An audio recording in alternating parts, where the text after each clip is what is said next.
Bonjour à tous, bonjour à toutes. Ici c'est Frank, Steve et Sama. Et l'amour du Seigneur me conduit à vouloir que votre vie soit bénie à l'écart des malheurs destinés à ceux qui vivent dans le péché. Non seulement dans ce bas monde, mais encore pire, dans l'au-delà. Pour ceux qui n'auront pas reçu ici-bas l'amour de la vérité pour être affranchis du péché par la foi en Christ. Vous savez, depuis que je prêche Christ avec vérité, pureté, sans hypocrisie, je rencontre beaucoup d'adversaires parce que ces adversaires aiment bien le mensonge, vous voyez. Les hommes aiment bien qu'on leur dise des mensonges qui leur plaisent, qu'on présente une bonne image de eux, qu'on leur fasse des compliments, etc. Mais ils n'aiment pas qu'on dise la vérité à leur sujet, sur l'état de leur cœur, sur l'état de leur vie spirituelle. Car cela les emmène à prendre conscience qu'ils ne sont pas aussi bons et justes qu'ils le sont. Mais vous me direz, médecin, guéris-toi toi-même, ou ôte la paille qui est dans ton œil avant d'ôter le fétu qui est dans l'œil de ton frère. Mais je vous répondrai ceci, mes amis.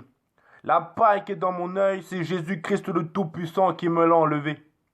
Et maintenant que Jésus-Christ le Tout-Puissant m'a enlevé la paille qui est dans mon œil, en m'affranchissant du péché, par la foi que j'ai placée en lui, en me délivrant de l'esclavage du péché par la foi que j'ai placée en lui, et en m'enseignant comment, si je puis dire, conduire les âmes au salut de façon à ce qu'elles mettent en pratique les paroles qu'il m'enseigne et reçoivent par conséquent de sa part le Saint-Esprit. Le Seigneur m'ayant montré ce que les hommes doivent faire pour être sauvés, je deviens donc en mesure de leur répéter ces choses, afin que le Seigneur les sauve également comme il m'a sauvé. Car Dieu est le même hier, aujourd'hui et éternellement. Et comme il a sauvé ton frère, c'est aussi ainsi qu'il te sauvera. D'une part, car tu n'es pas meilleur que ton frère. Et d'autre part, car Dieu ne change pas et veille sur sa parole pour l'exécuter. Donc maintenant, l'enseignement de ce jour sera comment, ou plutôt l'enseignement sera pourquoi vivre sans péché. Cet enseignement est une exhortation à abandonner le péché afin d'obtenir toutes les bénédictions liées à la justice et d'échapper aux malédictions liées à la pratique de l'iniquité. Donc, afin que le Seigneur soit notre aide durant cet enseignement, nous allons d'abord le prier. Seigneur Dieu, mon Père, toi qui es tout puissant, toi qui me remplis de ta sagesse et de ton onction, toi qui m'as béni particulièrement en me remplissant de ton esprit, en me donnant de nombreux dons spirituels. Toi, Seigneur, qui m'inspire aujourd'hui la vérité pour que je la prononce aux hommes.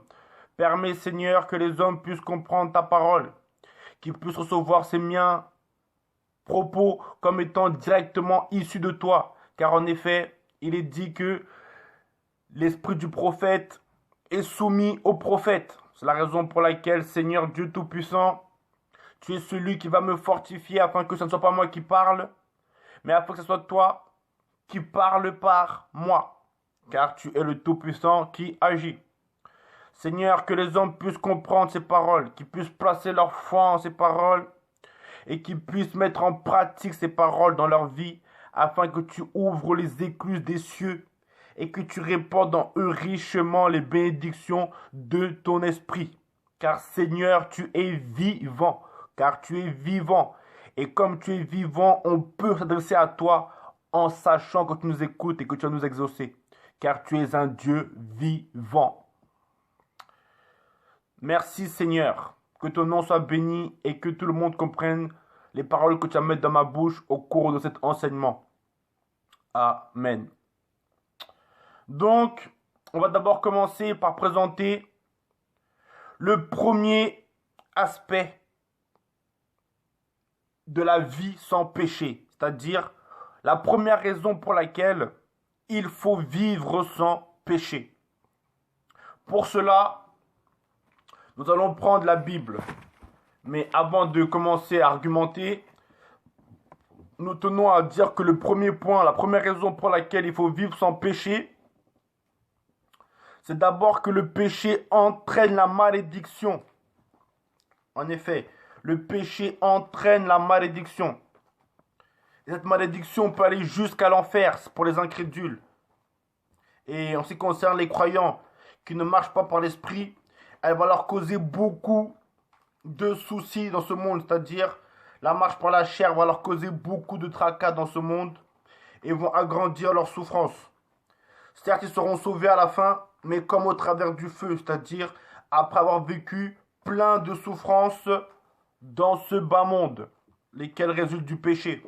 Car le péché est une source de malédiction. Donc, on va d'abord prendre nos Bibles. Épître aux Galates, chapitre 6, verset 8. Afin de montrer que le péché entraîne la malédiction. Épître aux Galates, chapitre 6, verset 8. Nous allons voir ce que Dieu dit à ce sujet, au sujet du péché, afin d'encourager mes frères et sœurs à ne plus vivre dans le péché.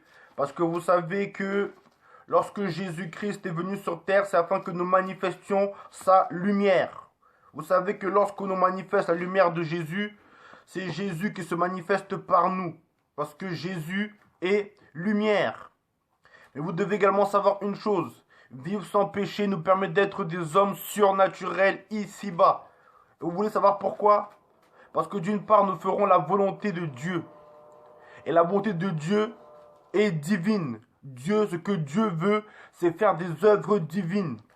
Donc si déjà nous faisons les œuvres de Dieu, nous ferons des œuvres divines, largement supérieures à celles propres aux capacités humaines. Mais aussi, si nous faisons la volonté de Dieu, nous manifesterons Jésus, car c'est Jésus en nous qui fera la volonté de Dieu. Donc voilà, si on fait la volonté de Dieu, on fera des miracles, car ce que Dieu veut, c'est faire des miracles.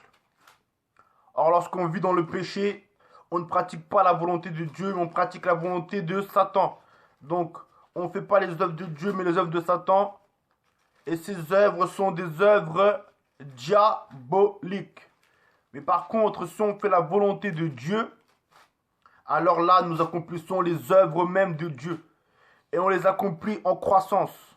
C'est-à-dire jusqu'à ce que nous devenions capables d'accomplir tout cela en plénitude. Car là est la gloire des saints. Donc, on va prendre l'Épître aux Galates, chapitre 6, verset 8. Pour montrer déjà que le péché entraîne la malédiction et que si un chrétien veut vivre sans péché, il doit savoir déjà que le péché entraîne la malédiction. Comme cela, il sera encouragé à ne pas pécher et en conscience des malheurs que le péché provoque et étant ainsi encouragé à ne pas pécher. Donc pour ça, on va prendre Épître aux Galates, chapitre 6, verset 8. Voilà ce qui est écrit. Car celui qui sème pour sa propre chair moissonnera de la chair la corruption. Mais celui qui sème pour l'esprit moissonnera de l'esprit la vie éternelle. Je vais reprendre. Épître aux Galates, chapitre 6, versets 7 à 8. Ne soyez pas séduits, on ne se moque pas de Dieu, car ce qu'un homme sème, cela aussi il le moissonnera. Car celui qui sème pour sa propre chair moissonnera de la chair la corruption. Mais celui qui sème pour l'esprit moissonnera de l'esprit la vie éternelle. Vous voyez? Ici, l'apôtre Paul, inspiré de l'Esprit de Dieu, nous manifeste que on ne doit pas être séduit. Les chrétiens ne doivent pas être séduits. Les hommes, en général, eux-mêmes, ne doivent pas être séduits. Être séduit signifie être trompé. C'est-à-dire penser qu'ils pourront faire le mal tout en ne risquant rien et tout en vivant dans le parfait bonheur sans subir les conséquences de leurs méfaits. Penser cela, c'est de la tromperie. C'est une fausse grâce. C'est une grâce qui n'est pas selon la vérité de la parole de Dieu, qui nous tient dès maintenant responsables de nos actes. Certes, nos actes ont été expiés par la croix du Seigneur Jésus-Christ, mais dès maintenant, si nous vivons dans le péché, alors nous subirons plus ou moins les conséquences de ce péché. Certes, ce péché n'aura pas le pouvoir de nous envoyer en enfer, car Jésus-Christ a supprimé tous ses péchés, afin que nous soyons totalement délivrés, mais nous subirons quand même ici-bas les conséquences de ces péchés, c'est-à-dire la souffrance, la maladie, les échecs, les pertes, les inimitiés, etc. Donc, pour cela, je vous invite donc à prendre en considération ces paroles. Ne soyez pas séduits, on ne se moque pas de Dieu, car ce qu'un homme sème, cela aussi il le moissonnera. Car celui qui sème pour sa propre chair, moissonnera de la chair la corruption. Mais celui qui sème pour l'esprit, moissonnera de l'esprit la vie éternelle. En effet, ici, ce que l'apôtre Paul dit est évident. Il dit que l'homme récolte ce qu'il sème. Si l'homme sème pour sa propre chair, il moissonnera de la chair la corruption. Ça signifie que si l'homme accomplit la volonté de la chair, laquelle est pécheresse et maléfique, si l'homme accomplit la volonté de son propre cœur humain, car il est dit que le cœur est mauvais par-dessus tout, et qui le connaît? Et si l'homme accomplit la volonté de sa nature humaine, pécheresse, héritée d'Adam, alors il moissonnera de la chair la corruption. C'est-à-dire que la chair provoquera sa corruption. La chair lui donnera pour héritage la corruption, c'est-à-dire ce qui est mauvais, ce qui est souillé, ce qui fait mal, ce qui n'est pas selon la justice de Dieu, laquelle est incorruptible. Il mentionnera des choses contraires aux bénédictions de Dieu, lesquelles sont incorruptibles. Donc, la corruption est synonyme de malédiction, de maléfice, de méfait, de mauvaises choses. Donc, celui qui accomplit la volonté de sa nature humaine, de son cœur humain, de sa nature pécheresse, alors celui-là moissonnera de la chair la corruption, c'est-à-dire la malédiction. Ce qui peut se traduire par des maladies et des échecs de toutes sortes.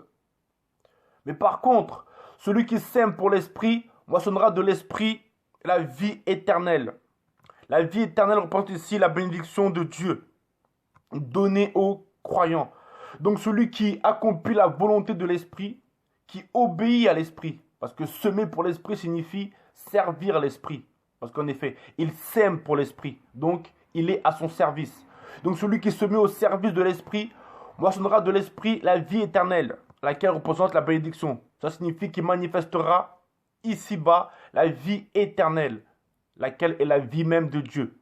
Il récoltera la vie éternelle, c'est-à-dire qu'il récoltera ce qui est lié à cette vie, notamment le bonheur, la réussite, bref, tout ce qui caractérise cette vie, car cette vie est une vie notamment de réussite, de bonheur, de pureté, de sagesse, de force. Donc celui qui récolte de cette vie, récolte toutes les caractéristiques propres à cette vie, toutes les caractéristiques propres à cette vie. Donc notamment la réussite, la pureté, la justice, la sagesse, la puissance.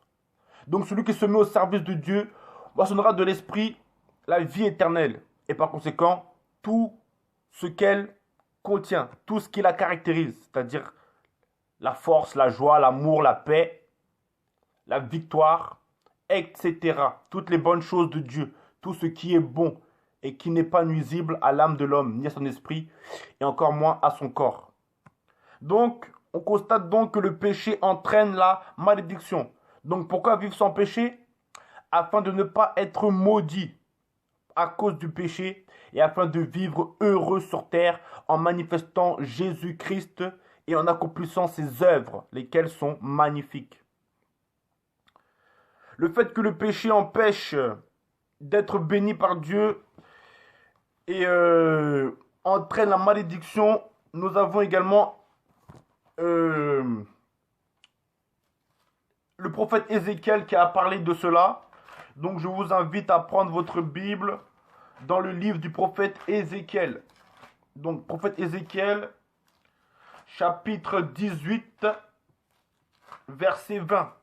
Nous allons montrer donc par ce passage biblique que nous allons vous interpréter une fois de plus que le péché entraîne la malédiction, afin de vous encourager et afin que nous tous, auditeurs, c'est-à-dire tous ceux qui vont entendre cela, prennent également conscience que le péché entraîne la malédiction et ne voulant pas subir la malédiction, ne pratique pas le péché afin qu'il soit totalement heureux dans la communion avec Dieu. Donc, Ézéchiel chapitre 18, verset 20. Voilà ce qu'il est dit dans ce passage biblique. L'âme qui a péché, celle-là mourra. Vous voyez? Donc ici, il est complètement manifesté que le péché donne la mort à l'âme. Vous savez, la mort représente les malédictions, représente ce qui est mauvais. Donc, l'âme qui a péché, celle-là mourra. Ça, c'est dans les temps anciens, où les hommes obtenaient le salut par la loi. Mais cette maxime peut également nous servir dans notre temps, afin de savoir d'une part que les hommes qui auront péché en ce qu'ils n'auront pas cru en Jésus, ces derniers, leur âme mourra. Ce qui signifie que leur âme sera jetée dans la seconde mort, c'est-à-dire les temps ardents de feu et de soufre, qui est également nommé l'enfer éternel. Mais cela peut apprendre également que si un homme vit dans le péché, même s'il est né de nouveau, son âme mourra. C'est-à-dire qu'elle ne mourra pas dans le sens où elle ne sera pas sauvée par Dieu. Mais ça signifie qu'elle mourra dans le sens où elle sera dans la défaite. Elle sera perdante, elle sera dans la défaite, dans la maladie, dans l'impureté, bref, dans toutes ces choses liées à la mort. Dans toutes ces choses qui peuvent être synonymes de mort, c'est-à-dire la maladie, en ce qu'elle provoque la défaite, les échecs également liés à la défaite. En effet, la mort, c'est la victoire de Satan sur l'homme. Donc tout ce qui est lié à la victoire de Satan sur l'homme peut être assimilé à la mort. En ce que Dieu, ou plutôt en ce que Satan, je voulais dire, provoque des choses qui vont faire périr l'âme, c'est-à-dire qui vont l'attrister, qui vont l'affliger, qui vont contribuer à sa déception, à sa dépression, bref. L'âme qui pêche, celle-là mourra, peut être interprétée par l'expression suivante. L'âme qui pêche sera maudite, parce que la mort est une malédiction. Donc, une bonne raison de plus pour ne pas pécher, afin d'éviter les malédictions qui résultent de ce péché. En effet, car l'âme qui pêche mourra. Cela signifie que cette âme sera maudite. À moins qu'elle ne se repente devant le Seigneur Jésus, qui la purifiera de ses péchés, et alors cette âme pourra être bénie. Sinon, elle sera maudite, et quand elle sera maudite, elle subira les conséquences de sa malédiction, lesquelles peuvent aller jusqu'à la mort éternelle, c'est-à-dire l'enfer. Mais en ce qui concerne le chrétien, né de nouveau, ces conséquences ne pourront aller que jusqu'à la perte de ses richesses ici-bas, à cause du péché, car le diable ne vient que pour voler, dérober, égorger et détruire. Donc, une fois de plus, les redis manifestent que donc, le péché provoque la malédiction de l'âme. Donc, pourquoi vivre sans péché? Afin que notre âme ne subisse pas la malédiction du péché et qu'elle soit toujours heureuse. Car être dans la mort, c'est attristant. Mais par contre, être heureux et être dans la vie, c'est très joyeux. C'est très bon, ça rend très bien heureux. Maintenant, on va encore prendre l'Épître aux Corinthiens, chapitre 6, verset 9. Épître aux Corinthiens, chapitre 6, verset 9. 1 Corinthiens, chapitre 6, verset 9. Voilà ce qui est écrit. Ne savez-vous pas que les injustes n'hériteront point du royaume de Dieu? Ne vous y trompez pas, ni fornicateurs, ni idolâtres, ni adultères, ni efféminés, ni ceux qui abusent d'eux avec des hommes, ni voleurs, ni avares, ni ivrognes, ni outrageux, ni ravisseurs, n'hériteront du royaume de Dieu. Je répète, 1 Corinthiens, chapitre 6, verset 9.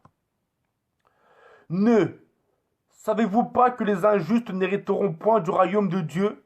Ne vous y trompez pas, ni fornicateurs, ni idolâtres, ni adultères, ni efféminés, ni ceux qui abusent d'eux-mêmes avec des hommes, ni voleurs, ni avares, ni ivrognes, ni outrageux, ni ravisseurs, n'hériteront du royaume de Dieu. Voyez-vous? Donc cela peut être interprété de deux façons différentes. D'une façon qui concerne l'ensemble des hommes qui n'auront pas obtenu la nouvelle naissance par la foi en Jésus-Christ. Ces derniers auront conservé leur nature pécheresse. Devant Dieu, ils n'auront rien d'autre qu'une nature pécheresse. Et n'ayant devant Dieu rien d'autre qu'une nature pécheresse, car ils n'auront pas reçu la nouvelle nature qui résulte de la nouvelle naissance, Dieu les considérera comme étant des injustes. Et par conséquent, Dieu ne leur donnera pas d'héritage. Dieu ne leur donnera pas son héritage. Mais cela peut également avoir une deuxième portée qui s'applique à nous autres croyants qui, malheureusement, pouvons encore marcher par la chair lorsqu'on fait preuve d'imprudence. En effet, il est dit que ne savez-vous pas que les injustes n'hériteront pas du royaume de Dieu?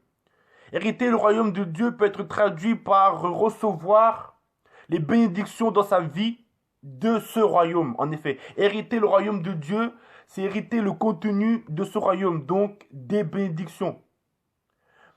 Mais si on marche dans l'injustice, au lieu de marcher par l'esprit, alors on n'héritera pas le royaume de Dieu.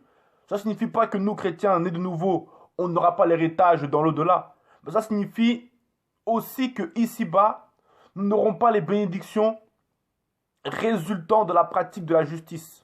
Nous n'hériterons pas dès maintenant le royaume de Dieu, c'est-à-dire que nous ne recevrons pas dès maintenant les bénédictions qui en résultent, c'est-à-dire la paix, la joie, l'amour, etc. Nous ne recevrons pas ces choses car nous vivrons dans le péché.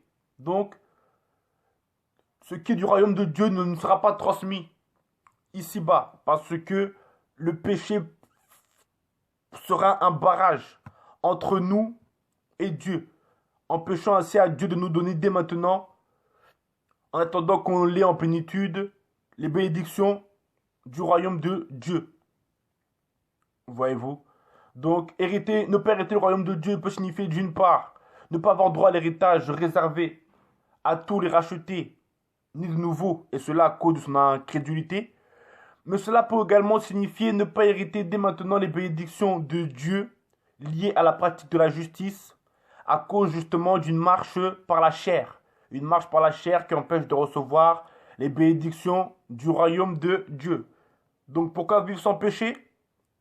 Afin de pouvoir hériter les bénédictions du royaume de Dieu dans notre vie, dès maintenant, et pas seulement dans l'au-delà, et ainsi de pouvoir manifester aux yeux des hommes la richesse de Jésus-Christ de Nazareth.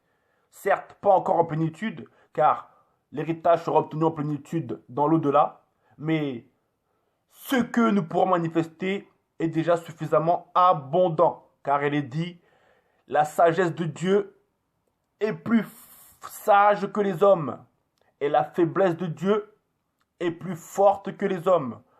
Or, si on la manifeste, mes amis, on manifestera qu'on est vraiment plus béni que les hommes, naturels. Parce qu'en effet, nous sommes des hommes spirituels nés de Dieu. Et c'est donc cela que nous devons manifester. Et non plus la chair. Et enfin, en ce qui concerne les hommes qui vivent dans le péché et qui ne se repentent pas du péché devant Jésus-Christ par incrédulité ou par absence de pratique de sa volonté, parce qu'ils préfèrent leur doctrine à celle de Dieu, alors nous avons maintenant pour eux Apocalypse chapitre 21, verset 8. Apocalypse chapitre 21, verset 8. Là-bas, nous allons voir ce qui va arriver sur tous ces hommes dont l'âme n'aura pas été purifiée par la grâce de Jésus-Christ de Nazareth. Et peut-être certains hommes me diront, oui, mais Steve, depuis tout à l'heure, tu n'es là à nous citer que les paroles d'un livre. Mais ce n'est qu'un livre, Steve. Cela n'est que ta vérité. Ce n'est pas notre vérité. C'est ta vérité, Steve. Ou la vérité de ta Bible. Mais la Bible n'a pas une application universelle. C'est uniquement une religion. Donc ce qu'elle dit, pas parce qu'elle le dit que cela va forcément s'accomplir. Mes amis, je vous dis une chose, la Bible va s'accomplir totalement. Vous savez pourquoi?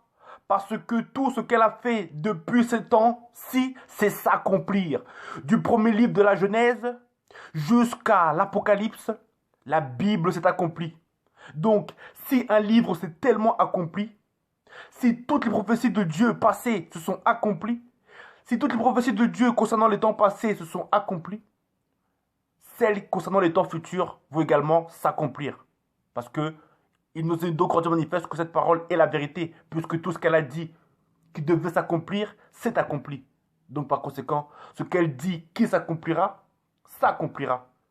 Et si vous voulez une preuve, prenons par exemple la prophétie sur Babylone, une ville païenne qui existait jadis vers la Mésopotamie.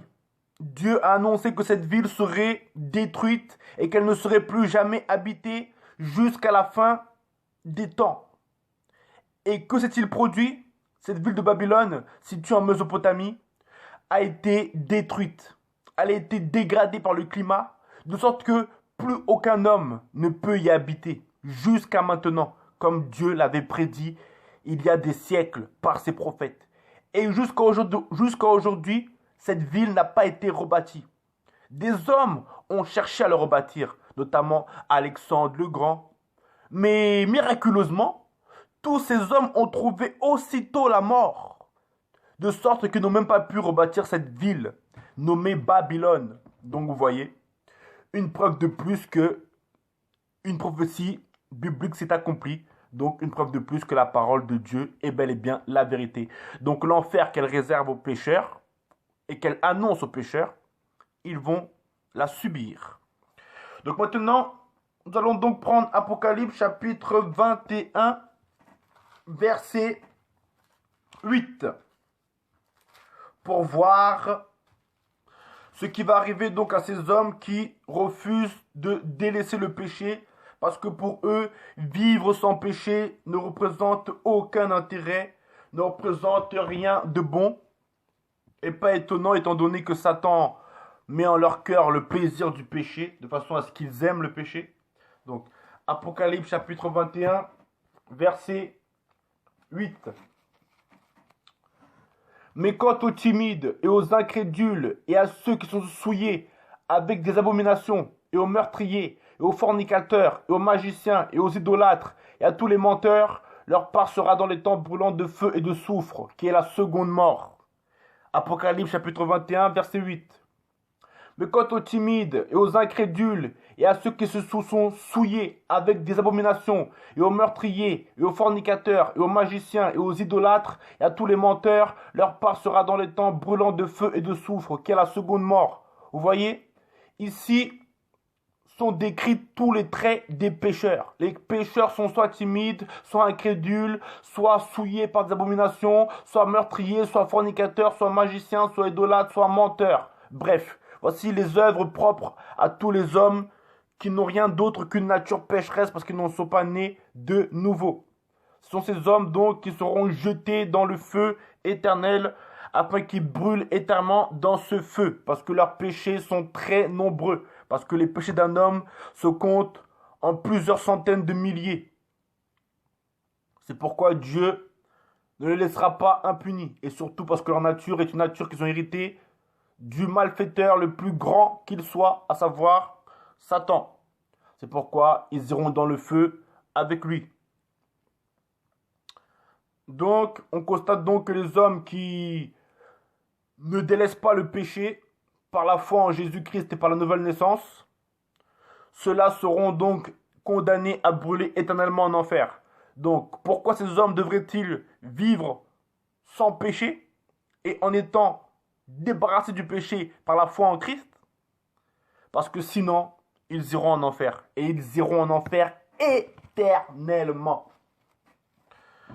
Donc, vaut mieux renoncer au péché à son plaisir illusoire afin de vivre éternellement dans le paradis plutôt que de renoncer à la vérité alors qu'elle est si évidente par préférence pour le péché et aller en enfer éternellement. Maintenant qu'on a présenté pourquoi vivre sans péché, en montrant que il vaut mieux vivre sans péché car le péché entraîne la malédiction, nous allons maintenant montrer qu'il faut également vivre sans péché car le péché apporte des bénédictions et la croissance. Donc on va prendre pour ça, pour montrer que le péché empêche d'avoir des bénédictions, et pour montrer que vivre sans péché apporte des bénédictions et la croissance, on va prendre Évangile selon Jean, chapitre 15, verset 7. Donc Évangile selon Jean, chapitre 15, verset 7. Évangile selon Jean, chapitre 15, verset 7.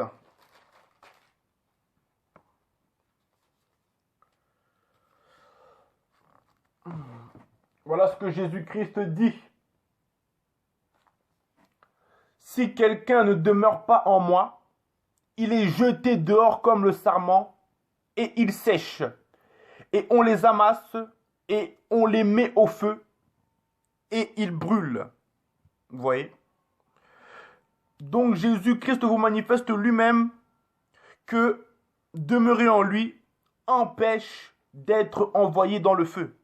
Donc la pureté apporte des bénédictions. Tout simplement parce que ici le feu peut représenter deux choses. D'une part la souffrance et d'autre part l'enfer. Et Jésus-Christ dit, si quelqu'un ne demeure pas en moi, il est jeté dehors comme le sarment et il sèche. Et on les amasse, on les met au feu et ils brûlent, vous voyez. Donc si un homme ne vit pas selon la volonté de Jésus, il sera jeté au feu, dans le sens de il souffrira. Il souffrira. Mais par contre, s'il fait la volonté de Jésus, alors il ne souffrira pas. Et en outre, en ce qui concerne les incrédules, s'ils ne entrent pas en Jésus, alors eux, le feu dans lequel ils seront jetés est celui de l'enfer. Donc le feu dans lequel est jeté le croyant qui ne marche pas en Jésus est le feu de la souffrance, le feu des tribulations propres à cette vie. Mais par contre, le feu de celui qui n'a même pas la foi en Jésus-Christ et qui est incrédule et qui n'a même pas reçu le Saint-Esprit, alors ce feu, c'est le feu de l'enfer. Donc on constate donc que la pureté apporte des bénédictions, en effet. Elle protège du feu, d'une part de la souffrance, en ce qui concerne ceux qui marchent en Christ, et d'autre part, du feu de la souffrance éternelle, en ce que être en Christ permet d'échapper à l'enfer. Et être en Christ, être dans la pureté, car Christ est pur, et en lui, tout est pur. C'est pourquoi, si quelqu'un est en lui, il est dans la pureté. Et par conséquent, il ne va pas au feu, c'est-à-dire qu'il n'est pas exposé à la souffrance résultant du péché. Et enfin, il échappe à l'enfer éternel. Mais si par contre, un chrétien ne marche pas par l'esprit, c'est-à-dire ne demeure pas en Christ dans sa vie quotidienne, alors il sera également brûlé au feu, c'est-à-dire qu'il sera exposé à la souffrance. Et en ce qui concerne l'homme qui n'a même pas reçu le Saint-Esprit, alors lui, c'est le feu. Mais le feu éternel de l'enfer. Donc on a montré donc que la pureté apporte des bénédictions car elle empêche d'être exposé à la souffrance et également d'être jeté en enfer.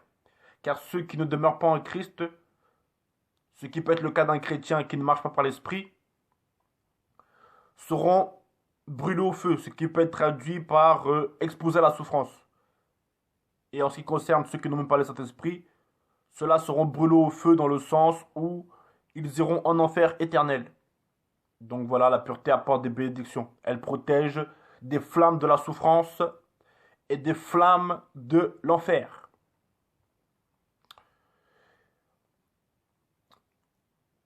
Et on voit aussi que la justice donc donne des bénédictions. Donc, Évangile selon Jean, chapitre 15, verset 7, il est écrit: si vous demeurez en moi et que mes paroles demeurent en vous, Vous demanderez ce que vous voudrez et il vous sera fait. Voyez-vous? Donc, vivre en Christ, demeurer en Christ, permet d'être exaucé lorsque nous le prions. Donc cela est une grande bénédiction, car nous savons, nous autres humains, que nous sommes limités et que nous sommes si faibles. C'est pourquoi il y a bien des choses qu'on ne parvient pas à faire par nos propres moyens.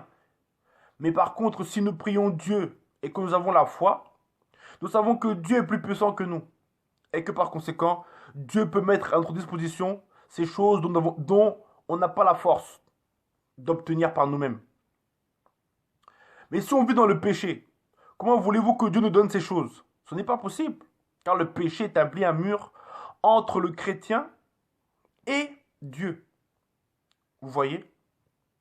C'est pourquoi, si un chrétien veut être exaucé par Dieu lorsqu'il le prie, il faut qu'il demeure en Christ. Car comme Christ a dit lui-même, « Si vous demeurez en moi et que mes paroles demeurent en vous, vous demanderez ce que vous voudrez et il vous sera fait. » Donc, il est donc en Dieu manifeste que être en Christ, demeurer en Christ, c'est-à-dire vivre dans la pureté, permet d'être exaucé lorsque nous prions Christ. Donc, pourquoi vivre sans péché?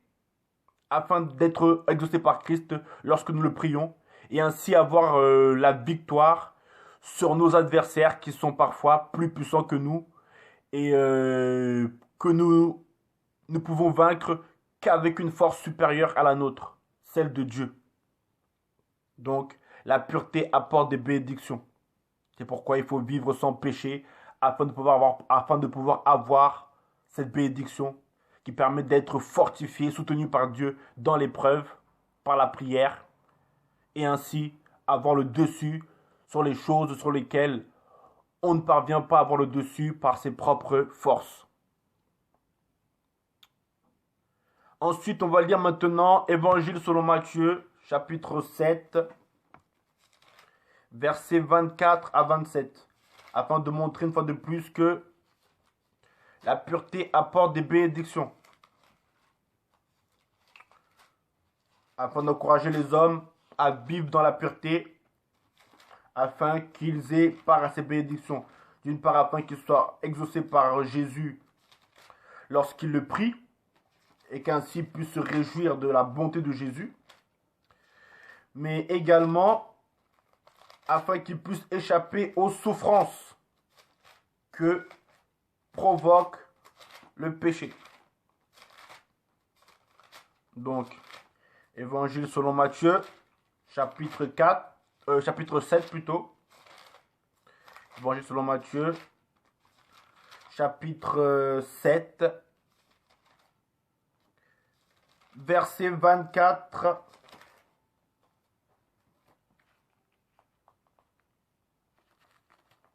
à 27. Voilà ce qui est écrit de la part de notre Seigneur Jésus-Christ. Quiconque donc entend ces miennes paroles et les met en pratique, je le comparerai à un homme prudent qui a bâti sa maison sur le roc.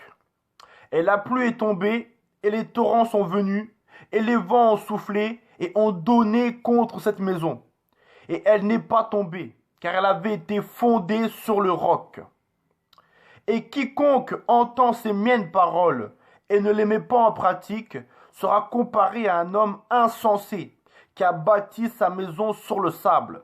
Et la pluie est tombée, et les torrents sont venus, et les vents ont soufflé et ont battu cette maison, et elle est tombée, et sa chute a été grande. Vous voyez? Ici, Jésus-Christ nous manifeste que l'obéissance à sa parole entraîne la stabilité. Et la stabilité permet de rester debout lorsqu'on est confronté aux diverses épreuves de la vie. Mais que par contre, la désobéissance à sa parole entraîne l'instabilité. De sorte que lorsque la vie nous soumet à toutes ces épreuves, alors on est perdant. On fait ce qu'on appelle une grande chute. Et on est donc dans la défaite. En effet, il dit, quiconque donc entend ces mêmes paroles et les met en pratique, je le comparerai à un homme prudent qui a bâti sa maison sur le roc. Vous voyez? La maison qui est bâtie sur le roc, c'est l'homme qui fonde sa vie sur la parole de Dieu. Car la parole de Dieu est un roc. Donc l'homme qui fonde sa vie sur la parole de Dieu bâtit sa maison sur le roc. Et donc quand la pluie, les torrents, les vents et toutes ces choses donnent contre la maison, alors cette maison ne tombe pas, car elle est fondée sur le roc, ce qui signifie que sa vie est fondée sur la parole de Dieu. Sa vie est basée sur l'obéissance à Dieu. Cela signifie que cet homme s'est engagé à obéir à Dieu lors des différentes circonstances auxquelles il peut être confronté. Et agissant ainsi, lorsque les épreuves viennent contre lui, sachant qu'il s'est engagé à suivre Dieu, alors il manifeste la parole de Dieu à l'égard des épreuves. Et par conséquent, les épreuves ne peuvent pas le renverser, car la parole de Dieu lui donne la victoire sur ces épreuves. Mais également parce que mettant en pratique les paroles de Jésus, il est soutenu par Jésus. Alors lorsque les diverses épreuves l'assaillent, Jésus le soutient. Et quand Jésus le soutient, ces épreuves donc ne peuvent pas le renverser. Parce qu'en effet, Jésus le soutient de sorte que personne ne peut l'ébranler. En effet, car qui peut ébranler Jésus? Personne. Donc, personne ne peut non plus ébranler celui que Jésus soutient. Et celui que Jésus soutient, c'est celui qui a bâti sa maison sur le roc, c'est-à-dire celui qui a fondé sa vie sur la parole de Dieu. Et qui par conséquent obéit à cette parole dans toutes les circonstances de sa vie. Mais par contre, celui qui ne met pas en pratique les paroles de Jésus, alors celui-là aura bâti sa maison sur le sable, c'est-à-dire qu'il aura fondé sa vie sur des choses incertaines, des choses qui ne procurent qu'une stabilité éphémère, une stabilité qui disparaît aussitôt que surgissent les épreuves, les adversités, les tentations par exemple, les attaques de Satan.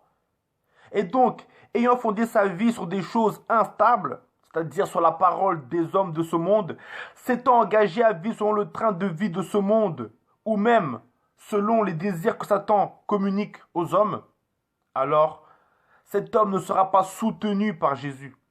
Il ne sera pas soutenu par la pratique de la justice qui procure la bénédiction. Alors, il tombera, ce qui signifie qu'il chutera, soit dans le péché, soit dans la défaite. Dans le péché, car ayant été soumis aux tentations, il n'aura pas pu leur résister. Et pourquoi? Parce qu'il n'aura pas fondé sa vie sur le roc. Ce que ça signifie qu'il ne sera pas engagé à pleinement suivre Dieu. Il n'aura pas mis pleinement en pratique l'obéissance à Dieu lors des tentations. Et par conséquent, il péchera parce qu'au lieu de résister à Dieu comme Dieu le lui ordonne, plutôt, je voulais dire, au lieu de résister au péché comme Dieu le lui ordonne, il obéira au péché et par conséquent succombera à la tentation. Donc bâtir sa maison sur le sable signifie fonder sa vie sur des choses contraires à la parole de Dieu. Et cela entraîne donc la défaite lors des tentations ou même lors des persécutions ou encore lors des diverses épreuves de la vie qui peuvent surgir. Donc voilà. Donc ainsi, il est rendu manifeste donc que l'obéissance à Jésus-Christ entraîne la stabilité et permet de rester debout, rester dans la justice, rester dans la stabilité, rester inébranlable face aux épreuves. Donc, l'obéissance à Jésus procure des bénédictions. Par contre, la désobéissance entraîne l'instabilité. L'obéissance, c'est vivre, la désobéissance plutôt, c'est vivre dans l'instabilité Et vivre dans l'instabilité, c'est s'exposer à la ruine en cas d'épreuve ou d'attaque de la part de Satan ou même de la vie. Donc, mes amis, vivons par la parole de Dieu afin que nous soyons bénis, afin que nous soyons rendus stables, fermes, inébranlables face à toutes les épreuves qui peuvent surgir contre nous afin de nous renverser. Et ainsi, nous serons bénis par Jésus. Mais par contre, si on bâtit sa vie sur des choses contraires à la parole de Dieu, alors, quand les épreuves surgiront contre nous, on n'aura pas le soutien de Jésus, on désobéira à Jésus, et alors nous pécherons. Ce qui signifie qu'on va grandement chuter, ou encore on connaîtra la défaite. Donc, pourquoi vivre sans péché? Afin d'être béni. Et enfin, maintenant, nous allons lire le psaume 1, qui fait encore ressortir les bénédictions propres à l'homme qui obéit continuellement à Dieu. C'est-à-dire qui marche par l'esprit. Donc pour ça, on va prendre le psaume 1 du prophète David, également qui fut roi d'Israël, car ce psaume est un psaume magnifique. C'est le premier psaume du livre des psaumes, et il nous donne de riches révélations spirituelles pour notre vie en Christ, et aussi en ce qui concerne l'avenir des méchants, et également sur le caractère des justes, c'est-à-dire des gens justifiés, non parce qu'ils sont nés justes, mais parce que Dieu les a justifiés en cause de leur foi en son Fils Jésus. Donc pour ça, on va lire le psaume 1. Voilà ce qui est écrit dans ce psaume. Bienheureux l'homme qui ne marche pas dans le conseil des méchants et ne se tient pas dans le chemin des pécheurs, et ne s'assied pas au siège des moqueurs, mais qui a son plaisir en la loi de l'Éternel et médite dans sa loi jour et nuit. Et il sera comme un arbre planté près des ruisseaux d'eau, qui rend son fruit en sa saison et dont la feuille ne se flétrit point. Et tout ce qu'il fait prospère. Il n'en est pas ainsi des méchants, mais ils sont comme la balle que le vent chasse. C'est pourquoi les méchants ne subsisteront point dans le jugement, ni les pécheurs dans l'assemblée des justes. Car l'Éternel connaît la voie des justes, mais la voie des méchants périra. Vous voyez? Donc ce psaume manifeste donc que l'homme qui n'obéit pas aux méchants, c'est-à-dire qui ne fait pas leur volonté, est bienheureux. De même que l'homme qui ne se tient pas dans le conseil des pécheurs, dans le chemin des pécheurs, et qui ne s'assied pas au siège des moqueurs. En effet, celui qui ne se tient pas dans le chemin des pécheurs, c'est celui qui ne pratique pas le même type d'œuvre que ces derniers. C'est-à-dire celui qui ne vit pas dans le péché, qui ne suit pas la direction que Satan leur donne. Cet homme également ne s'assied pas au siège des moqueurs. Cela signifie que cet homme ne se moque pas de la parole de Dieu, ne la méprise pas, et enfin, il ne se moque pas de son prochain pour le critiquer comme si son prochain n'était qu'un minable. Parce que savez-vous, aucun homme n'est juste dans ce bas monde. Aucun homme n'est juste. Depuis que l'humanité existe, des milliards d'hommes ont vécu sur cette terre. Et un seul d'entre eux n'a jamais péché. C'est Jésus-Christ de Nazareth. Nous tous, nous avons péché. C'est pourquoi on ne doit pas se moquer de son prochain à cause de ses imperfections. Mais on doit toutefois savoir la vérité et annoncer à notre prochain la vérité pour son bien. Car il y a une différence entre se moquer de son prochain, c'est-à-dire le mépriser à cause de ses imperfections, et lui annoncer la vérité afin qu'il sache ce qu'il risque de subir s'il ne s'en sépare pas, et également afin qu'il sache ce qu'il doit faire pour s'en séparer. Donc vous voyez, les moqueurs sont ceux qui se moquent de leur prochain parce qu'ils s'estiment meilleurs que leur prochain. Mais ce sont également ceux qui se moquent de la parole de Dieu, c'est-à-dire ceux qui la méprisent, qui pour eux n'a aucune importance. Ce que ça signifie qu'à leurs yeux, la parole de Dieu n'a aucune importance. Mais cet homme a son plaisir en la loi de l'Éternel, et il médite dans sa loi jour et nuit. Ça signifie que cet homme se nourrit continuellement de la parole de Dieu en vue de la pratiquer. Et on dit que cet homme sera comme un arbre planté près des ruisseaux d'eau, dont la feuille ne se flétrit point, et tout ce qu'il fait prospère, vous voyez. Donc, une fois de plus, il ressort que donc vivre sans péché apporte des bénédictions et permet de faire prospérer toutes ses œuvres. Donc, cela permet à l'homme qui vit ainsi d'obtenir la réussite dans tout ce qu'il fait. Donc, cela représente une grande bénédiction. Mais pour l'obtenir, comme il est rendu manifeste plus tôt, il faut désobéir aux méchants, c'est-à-dire ne pas leur obéir, ne pas faire leur volonté. Il ne faut pas suivre leur direction, c'est-à-dire ne pas agir comme eux, ne pas se tenir dans leur chemin. Il ne faut pas se moquer de la parole de Dieu et ne pas être calomniateur envers son prochain, c'est-à-dire orgueilleux, comme si nous étions nés plus justes que lui, car cela n'est pas vrai. Et il faut également avoir son plaisir en la loi de l'Éternel, c'est-à-dire il faut que la parole de Dieu nous réjouisse, c'est-à-dire nous donne envie de la pratiquer et qu'on la médite en vue de la pratiquer. Et alors nous serons comme un arbre planté près des ruisseaux d'eau. L'arbre planté près des ruisseaux d'eau, c'est qui, mes amis? Devinez. L'arbre planté près des ruisseaux d'eau, c'est le Seigneur Jésus lui-même. C'est l'arbre de vie. L'arbre qui donne la vie éternelle, c'est-à-dire la personne qui donne la vie éternelle.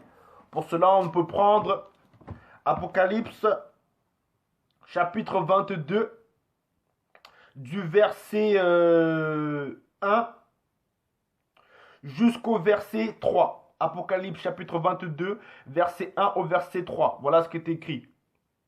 Et il me montra un fleuve d'eau vive, éclatant comme du cristal, sortant du trône de Dieu et de l'agneau.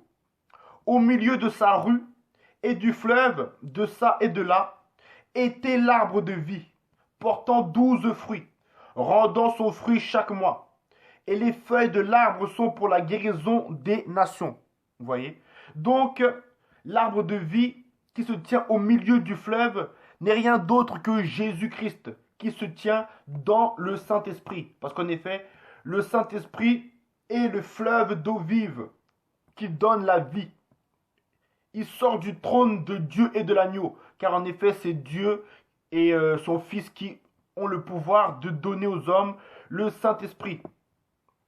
Et donc, au milieu du fleuve, c'est-à-dire dans le Saint-Esprit, il y a l'arbre de vie, portant 12 fruits. Les 12 fruits représentent, d'une part, on peut dire ça représente les 12 disciples conduits par Jésus. D'autre part, on peut dire que ça représente les 12 tribus d'Israël. Et enfin, on peut dire que ça représente les fruits de l'esprit et également le peuple de Dieu dans sa plénitude. Car en effet, Israël était un peuple fait de 12 tribus. Donc dans sa plénitude, le peuple de Dieu est constitué de 12 tribus, 12 fruits, c'est-à-dire 12 entités issues d'un individu, rendant son fruit chaque mois. Et les feuilles de l'arbre sont pour la guérison des nations. En effet, la parole de Jésus-Christ guérit les hommes du péché. Car par ses meurtrissures, nous avons été guéris. Donc l'homme qui marche dans la justice, comme l'exprime le psaume 1, sera comme l'arbre planté près des ruisseaux d'eau. C'est-à-dire comme l'arbre de vie, comme Jésus. C'est pourquoi tout ce qu'il fait prospère. En effet, tout ce que Jésus-Christ a fait sur cette terre a prospéré. Il a dit lui-même, je fais toujours les choses qui lui sont agréables. Donc, Jésus accomplit toujours la volonté du Père. Et si un homme vit dans la justice comme Jésus lui-même, alors cette justice aura envers lui les mêmes conséquences qu'elle a eues envers Jésus. C'est pourquoi il portera du fruit et tout ce qu'il fera prospérera. Donc on voit donc que Vivre dans la justice entraîne donc ce genre de bénédictions.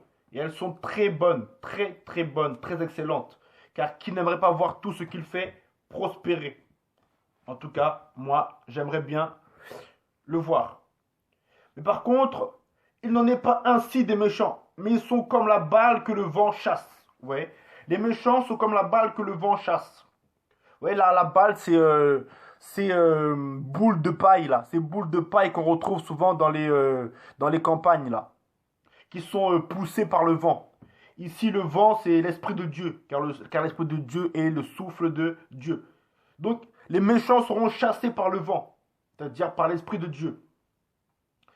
C'est pourquoi les méchants ne subsisteront point de le jugement, ni les pécheurs dans l'assemblée des justes. Car l'Éternel connaît la voie des justes, mais la voie des méchants périra. Donc, une fois de plus, on constate donc que le péché entraîne la malédiction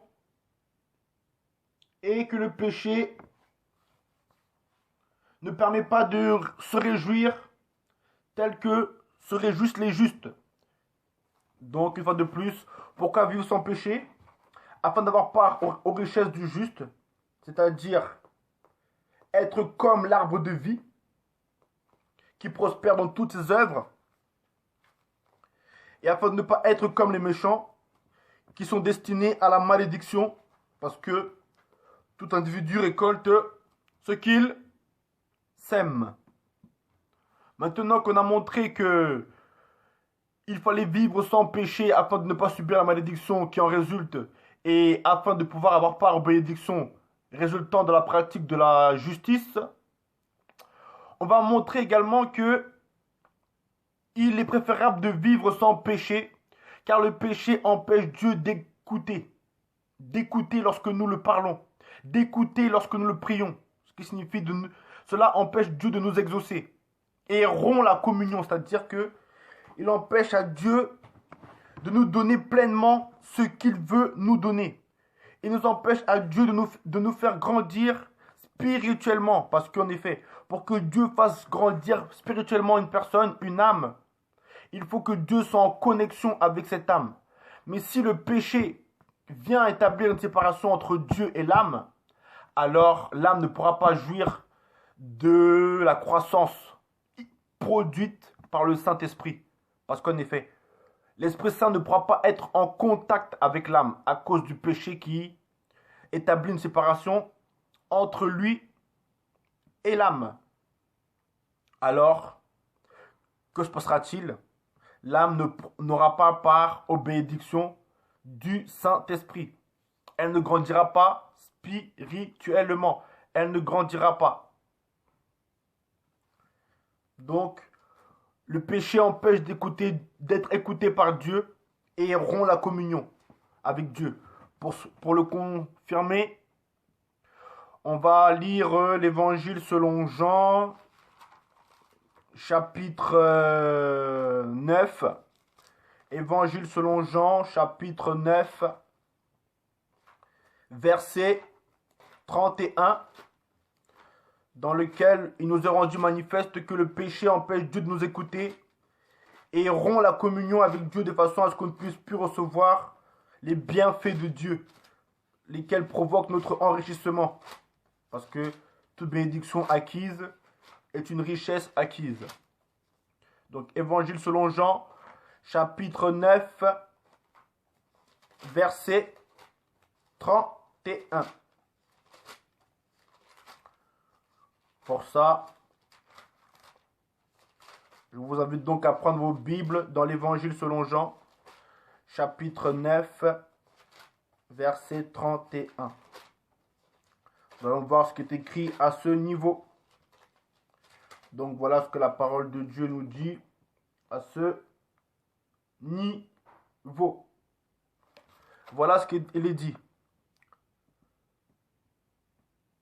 Or, nous savons que Dieu n'écoute pas les pécheurs. Mais si quelqu'un est pieux envers Dieu et fait sa volonté, celui-là, il écoute. Vous voyez? Donc ici, un aveugle qui a été guéri par Jésus manifeste lui-même que Dieu n'exauce pas les pécheurs. Et que par conséquent, si Jésus est exaucé, afin qu'ils puissent ouvrir les yeux des aveugles, c'est parce que Jésus-Christ lui-même n'était pas un pécheur, mais était dans la pureté. Vous voyez? Donc ici, il y a vraiment un enseignement puissant. En ces quelques mots, il y a un enseignement puissant qui peuvent justement nous faire grandir spirituellement et nous rendre encore plus puissants en Christ, à condition que nous recevions l'enseignement et que nous le mettions en pratique. Vous voyez? Ici, le miracle de Christ est lié à sa pureté, en effet. Or, nous savons que Dieu n'écoute pas les pécheurs. Mais si quelqu'un est pieux envers Dieu et fait sa volonté, celui-là, il écoute. Jamais on nous dit que quelqu'un ait ouvert les yeux d'un aveugle né. Si celui-ci n'était pas de Dieu, il ne pourrait rien faire. Ça, c'est la suite.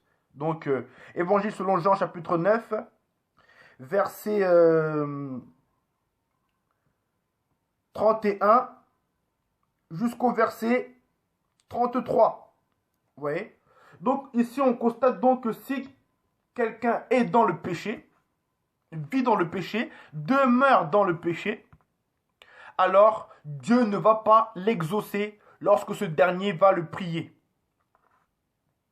afin de recevoir de sa part une bénédiction, ou même afin de recevoir de sa part de la puissance pour accomplir une œuvre. Il ne va pas être exaucé. Or, nous savons que Dieu n'écoute pas les pécheurs. Mais par contre, si quelqu'un est pieux envers Dieu et fait sa volonté, ce qui signifie que si une personne obéit à l'Esprit de Dieu, marche par l'Esprit de Dieu qu'elle a reçu par la nouvelle naissance, alors celui-là, il écoute. Ça signifie que si un homme vit dans la justice, alors Dieu l'exaucera. Quand cette personne aura besoin de puissance pour accomplir une œuvre divine censée édifier son prochain, alors Dieu l'exaucera. Et ainsi, il obtiendra la puissance pour accomplir cette œuvre divine.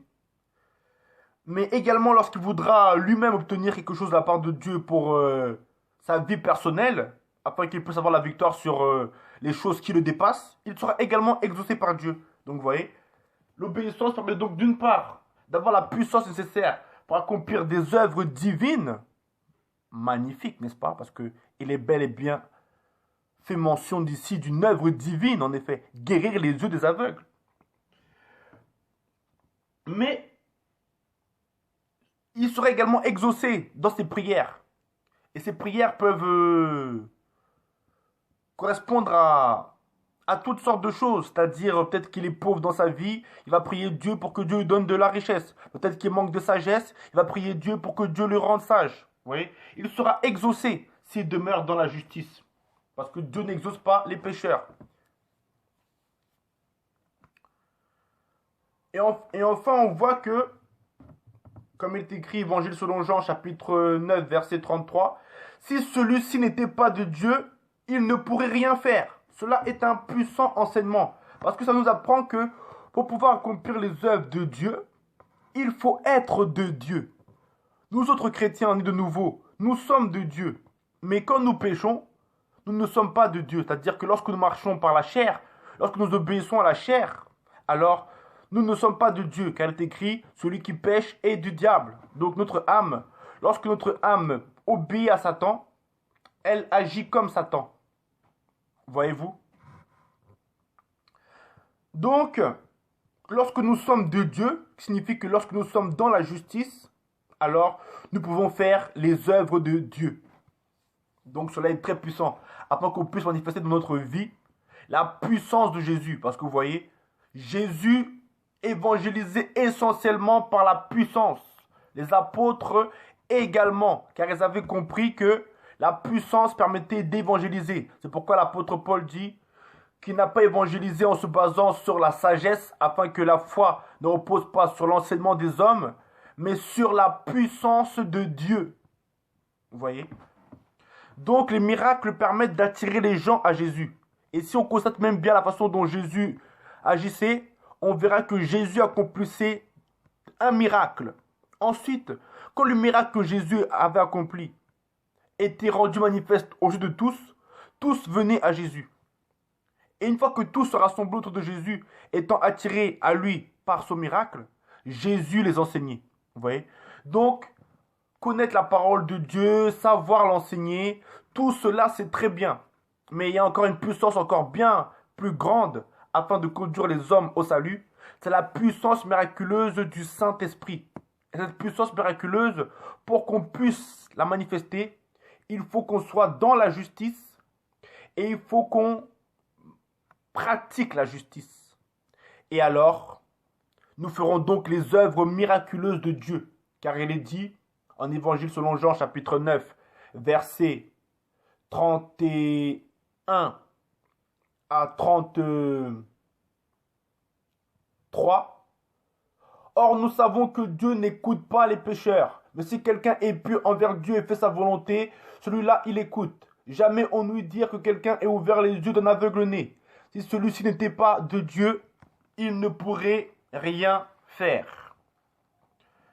Maintenant, pour montrer une fois de plus que le péché empêche d'être écouté par Dieu, c'est-à-dire d'être exaucé par Dieu, et rompt la communion avec Dieu, je vous invite à prendre vos Bibles dans le livre du prophète Ésaïe. Le livre du prophète Ésaïe, chapitre 59, versets 1 à 2. Donc, Ésaïe, chapitre 59, versets 1 à 2. Voilà ce qui est écrit. Voici, la main de l'Éternel n'est pas devenue trop courte pour délivrer, ni son oreille trop appesantie pour entendre. Mais vos iniquités ont fait séparation entre vous et votre Dieu, et vos péchés ont fait qu'il a caché de vous sa face, pour ne pas écouter.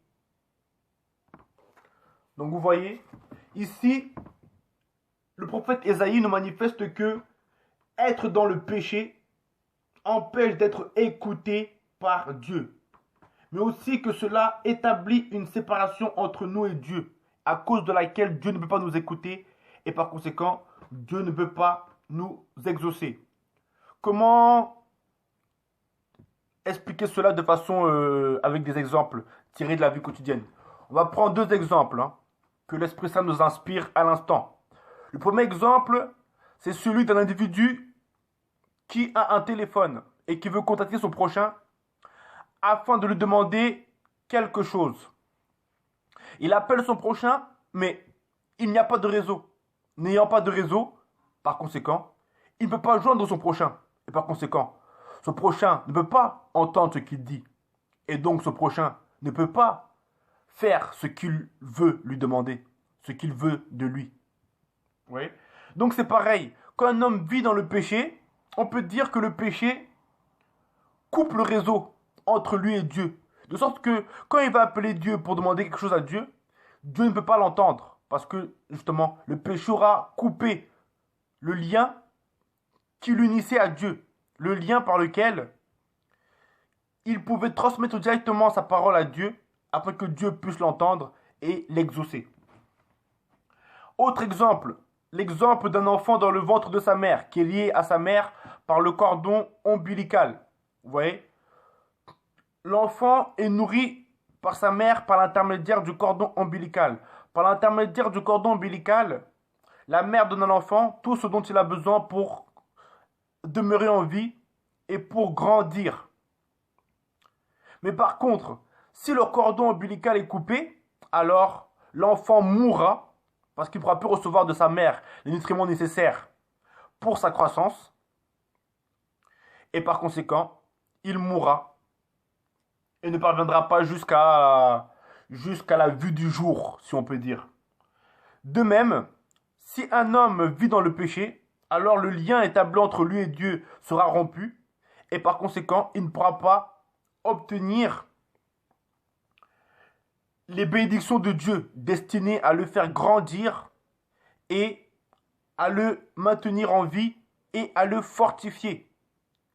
Et par conséquent, il ne pourra pas également voir le jour, de même que ce bébé. Ce qui signifie qu'il restera dans les ténèbres.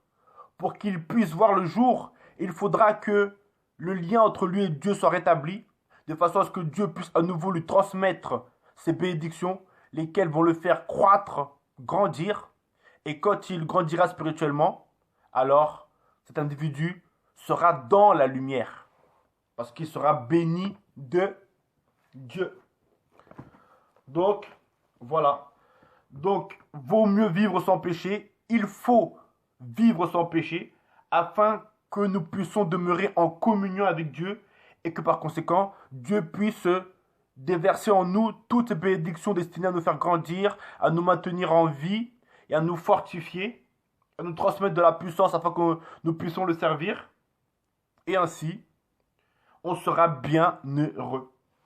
Mais par contre, si on fait le contraire, alors le péché viendra comme entrave entre nous et Dieu et nous empêchera d'être exaucés par Dieu. Car il est dit, voici la main de l'Éternel n'est pas devenue trop courte pour délivrer, ni son oreille trop appesantie pour entendre. En effet, l'Éternel a le pouvoir de délivrer tous ceux qui ont besoin de délivrance. Peu importe le type de soucis auxquels ils sont rencontrés, auxquels ils sont confrontés, plutôt, le Seigneur a le pouvoir de les en délivrer. Et son oreille a le pouvoir de tout entendre, car l'Éternel Dieu Tout-Puissant est omniscient et omniprésent, et également omnipotent. C'est pourquoi son oreille peut entendre tout ce que nous faisons et ce que nous lui demandons. Mais par contre, si le péché vient s'établir entre nous et Dieu et fait une séparation, alors là, Dieu ne pourra pas nous écouter. Parce que Dieu agit en faveur de ses amis. Et ses amis sont ceux qui lui obéissent. Mais Dieu n'agit pas en défaveur de ses ennemis. La seule chose que Dieu n'agit pas en faveur de ses ennemis. La seule chose que Dieu peut faire envers ses ennemis, c'est les conduire à la repentance, afin qu'ils puissent se convertir et leur donner sa vie. Mais s'ils ne se convertissent pas, ils demeureront ennemis de Dieu. Et tant qu'ils demeurent ennemis de Dieu, ils ne pourront pas être richement bénis par Dieu, mais leur vie sera une croissance vers la malédiction, vers la mort. La mort et la malédiction prendront de plus en plus de place dans leur vie. Et s'ils ne sont pas nés de nouveau, pourront les conduire même jusqu'à l'enfer éternel. Ou sinon, dans les pires souffrances ici-bas. Donc, on voit donc que le péché empêche donc la communion. C'est pourquoi, afin que nous puissions être en communion avec Dieu, nous devons nous séparer du péché. Et ainsi, Dieu nous déversera tous ses bienfaits. Et quand Dieu nous remplira de ses bienfaits, alors qu'est-ce que nous serons heureux? Parce que nous pourrons manifester aux hommes ces bienfaits. Ainsi, nous serons même glorifiés par Dieu. Parce que quand les hommes verront ces œuvres que nous ferons, à cause de ce que Dieu nous transmet, alors ils verront notre gloire. Et notre gloire n'est rien d'autre que la gloire que Dieu nous aura transmise en nous donnant ses bienfaits. Mais également, on pourra apporter un puissant témoignage selon la gloire que Dieu nous aura donnée.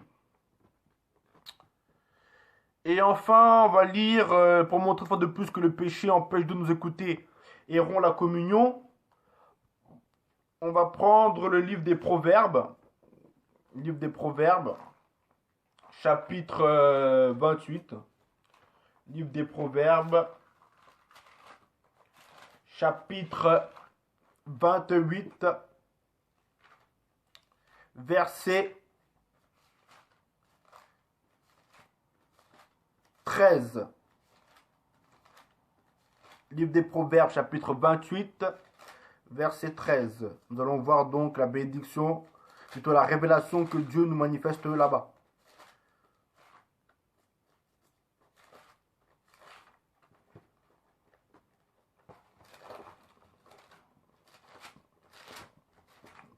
Donc, livre des Proverbes, chapitre 28, verset 13.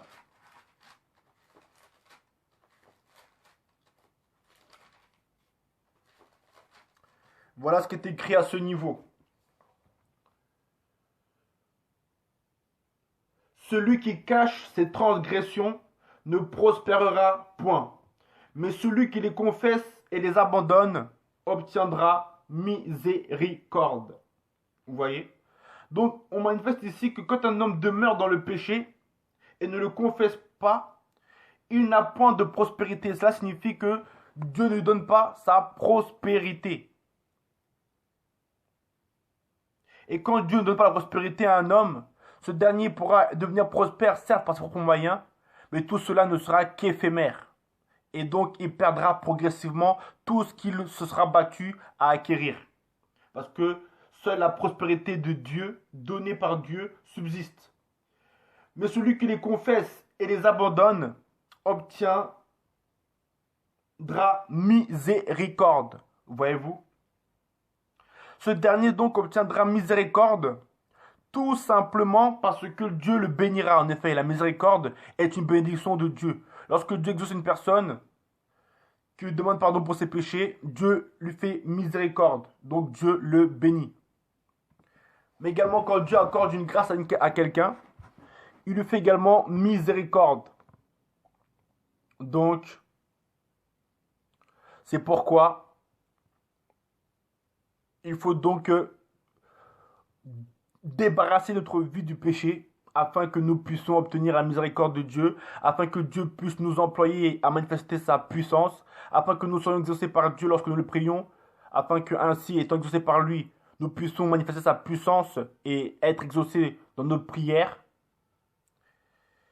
Et également afin d'avoir la victoire sur Satan et de porter un bon témoignage. Et on voit encore la même chose dans le livre des Proverbes, chapitre 28, verset 14. Il est écrit « Bienheureux l'homme qui craint continuellement, mais celui qui endurcit son cœur tombera dans le malheur. » Ouais. L'homme qui respecte continuellement la parole de Dieu, parce que la crainte ici est synonyme de respect, sera bienheureux. Ça signifie qu'il sera béni. Mais celui qui endurcit son âme tombera dans le malheur. Une fois de plus, il est rendu manifeste que le péché provoque le malheur, mais que la justice permet d'être bienheureux. Donc, séparons-nous du péché, afin que rien ne puisse nous empêcher de recevoir les bénédictions de Dieu et de manifester les bénédictions de Dieu. Et que nous puissions demeurer en communion avec Dieu et qu'ainsi nous devenions des grands hommes de Dieu, baptisés de l'Esprit, fortifiés par l'Esprit. Maintenant, dernier point capital, afin d'encourager les hommes à vivre sans péché, et surtout les chrétiens, nous avons le fait que le péché empêche de rendre un bon témoignage et de manifester Jésus. En effet, pourquoi vivre sans péché? Vivre sans péché également parce que le péché empêche de rendre un bon témoignage et de manifester Jésus. En effet, lorsqu'une personne vit dans le péché et qu'elle prêche l'évangile, cette personne sera incrédible aux yeux des hommes parce qu'elle dira à ces hommes que Jésus-Christ l'a amélioré sa vie, que Jésus-Christ l'a béni, que Jésus-Christ est amour, joie, paix, que tout ce qu'il touche reçoivent son amour, sa paix, sa joie, ses bénédictions, ses richesses. Mais cette personne en pratique sera le témoignage contraire de ce qu'elle dit. Parce qu'elle dira aux hommes, par exemple, ne forniquez pas, et elle-même forniquera. Elle dira aux hommes, ne volez pas, et elle-même volera. Et pourtant, elle dira que Jésus-Christ a amélioré sa vie. Mais quand les hommes verront que cette personne vit dans le péché, de même façon que eux, ils vont se demander dans leur tête, mais quelle est donc la différence entre lui et moi? Ils vont donc voir qu'il n'y a aucune différence entre lui et eux. Et par conséquent, ils ne croiront pas que Jésus-Christ est capable de changer les vies et de les améliorer et de les bonifier et de les purifier et de les justifier et de les sanctifier et de les glorifier. Les témoins de l'évangile de cet homme ne verront pas ces choses dans sa vie. Donc, ils croiront que Jésus-Christ est incapable de donner ces choses. Et par conséquent, ils ne croiront pas en Jésus à cause du mauvais témoignage rendu par cet évangéliste, si on peut dire hypocrite, qui ne marche pas par l'esprit. Parce que les hommes ne pourront pas croire que ce qu'il dit est vrai, parce que lui-même ne le vivra pas. Et donc le péché empêche également de manifester Jésus. Parce qu'en effet, Jésus n'est pas un pécheur. Mais la parole de Dieu dit que Jésus est actuellement en nous. Et que Jésus veut se manifester par nous et en nous. Or, lorsque nous péchons, ce n'est pas Jésus qui se manifeste, mais c'est bel et bien le péché. La raison pour laquelle vivre sans péché permet de manifester Jésus. Mais quand Jésus se manifeste, alors c'est des choses miraculeuses qui se manifestent. C'est une personne divine qui se manifeste. C'est un comportement divin que l'on manifeste. Parce que Jésus est absolument divin. Donc, chacune de ces manifestations est une manifestation divine, pure, parfaite, juste, miraculeuse, extraordinaire, parfaitement sainte. Donc, vivre sans péché afin de conduire beaucoup d'âmes au Seigneur en portant un bon témoignage, en leur montrant que Jésus-Christ est capable de transformer les vies, en leur montrant que Jésus-Christ est capable de justifier, de purifier, de mettre l'amour dans les cœurs. Et pour cela, mes amis, il faut manifester tout ce que Jésus-Christ a donné à nos âmes. La justice, la pureté, la sainteté. Il faut faire luire notre lumière devant les hommes, afin que les hommes, voyant nos bonnes œuvres, glorifient le Père qui est dans les cieux. C'est ce que Jésus-Christ nous a enseigné. Et je vais vous le montrer en vous invitant à prendre l'évangile selon Matthieu, chapitre 5, versets 14 à 16. Évangile selon Matthieu, chapitre 5, versets 14 à 16. Voilà ce que Jésus-Christ a dit à ses disciples. Vous êtes la lumière du monde. Une ville située sur une montagne ne peut être cachée. Aussi n'allume-t-on pas une lampe pour la mettre ensuite sous le boisseau, mais sur le pied de lampe, et elle luit pour tous ceux qui sont dans la maison. Que votre lumière luise ainsi devant les hommes, en sorte qu'ils voient vos bonnes œuvres et qu'ils glorifient votre Père qui est dans les cieux. Voyez-vous, Jésus-Christ est la lumière du monde. Quand Jésus-Christ est entré en nous, la lumière est entrée en nous. Et la lumière réside désormais en nous. Mais cette lumière n'est pas là pour que nous la cachions. C'est-à-dire, elle n'est pas là pour que nous vivions dans le péché. Elle n'est pas là pour que nous portions un mauvais témoignage. C'est-à-dire un témoignage qui ne manifeste pas la lumière, mais un témoignage qui manifeste les ténèbres. Car en effet, quand on allume une lampe, c'est pas pour la mettre sous le boisseau. C'est-à-dire, c'est pas pour la mettre dans un lieu où elle ne pourra pas accomplir ce pourquoi même elle était allumée, c'est-à-dire éclairée. Mais quand on allume une lampe, c'est pour que tout le monde puisse la voir, tout le monde puisse être éclairé par la lumière. De même, quand Jésus s'est introduit en nous, c'est pas pour que nous le cachions, c'est pas pour que nous ne manifestions pas sa vie, sa puissance, sa vérité aux hommes, afin que les hommes soient éclairés par sa vérité et sortent des ténèbres. Mais au contraire, c'est afin que nous le fassions que Jésus-Christ a mis sa lumière en nous, afin qu'on la répande. Or, lorsque nous péchons, ce n'est pas la lumière de Jésus qu'on manifeste, ce sont les ténèbres. Or, si on manifeste les ténèbres, on ne pourra faire sortir personne des ténèbres.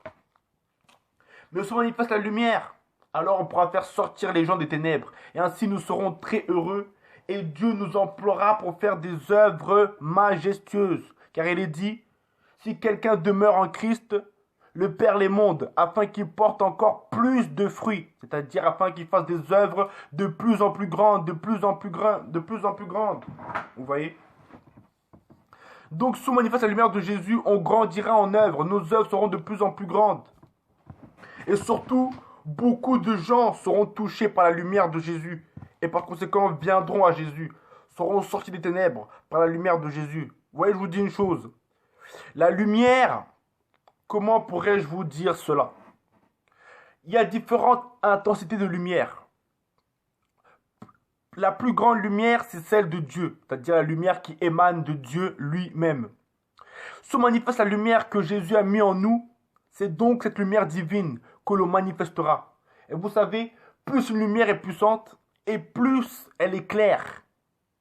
Plus elle est claire. C'est pourquoi se manifeste la lumière de Jésus, on éclairera plus d'hommes.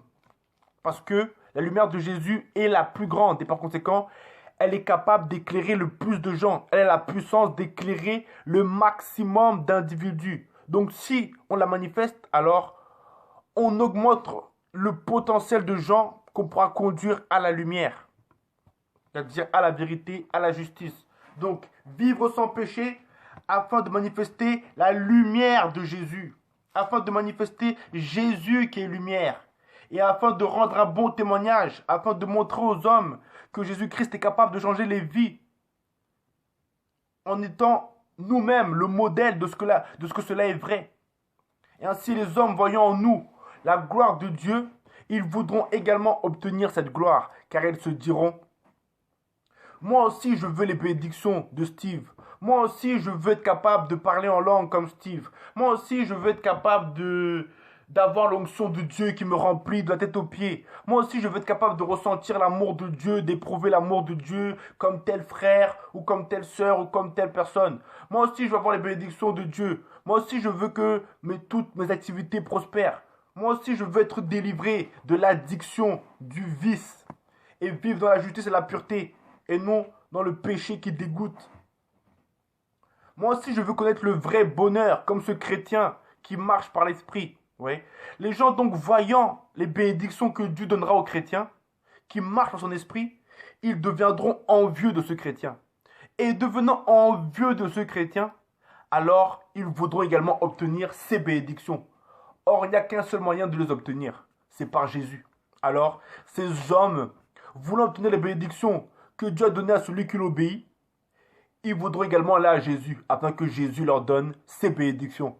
Et alors, vous voyez, ils seront bénis, et ainsi, par notre beau témoignage qu'on aura rendu, on aura fait croire aux hommes, plutôt, on aura été crédible envers les hommes, de façon à ce que, voyant les bénédictions que Dieu nous a données, et qu'on leur a manifestées, eux-mêmes soient attirés à Dieu pour que Dieu les leur donne, et qu'ils puissent à leur tour également les manifester. Car c'est cela le désir qui les a conduits.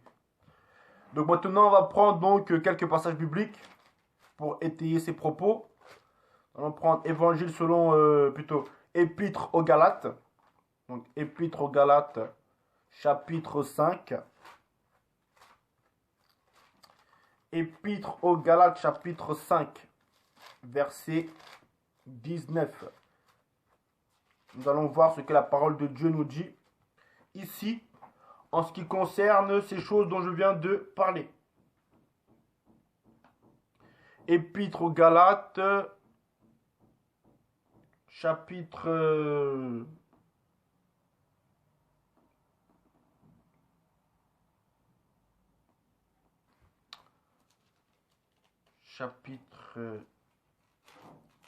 13, allez, Épître aux Galates, chapitre 13, hein. Épître aux Galates, chapitre 13.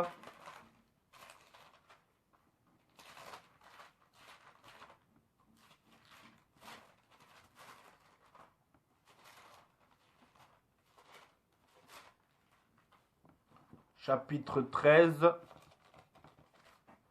verset 27.